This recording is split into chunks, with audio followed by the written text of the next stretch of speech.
আমি বর্তমানে এখন বিপিএল এর রাজশাহী দুর্বার রাজশাহী হোস্ট হিসেবে আছি। দুর্বার রাজশাহী নিয়ে একটু জানতে চাই। আসলে টিমের ভিতরে কিছু প্রবলেম চলছে, আমরা শুনতে পাচ্ছিলাম যে কি কি প্রবলেম আসলে আপনি ফেস করেছেন?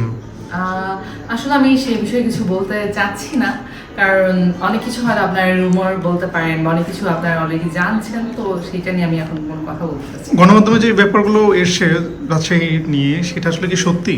মানে বিশেষ করে যদি বলি যে পেমেন্ট আটকানোর ব্যাপারটা, টাকা দিতে পারছে না, এরকম কিছু গুঞ্জন আমরা শুনতে পাচ্ছি। এটা সত্যি বা মিথ্যে সেটা তো আমি আসলে বলতে চাচ্ছি না, বাট যেহেতু গুঞ্জন আছে, এটা তো কিছুটা হলো হয়তো যা বলে যা রটে বা বটে সেরকমই কিছু একটা। আপনি পেয়েছেন? আপনার পেমেন্ট পেয়েছেন? না, আমি এখন আমার পেমেন্ট পাইনি। আর যেহেতু আমার পেমেন্টটা দুবার রাজশাহীর সাথে আমার ডাইরেক্ট কানেক্টেড না, আমার এটা এজেন্সি থ্রুতে আজ, তো আমার পেমেন্টটা এজেন্সি থ্রুতেই হবে। তো রাজশাহী টিমের সাথে আমার পেমেন্টের কোনো ইস্যুস বা সে কানেকশনটা নেই।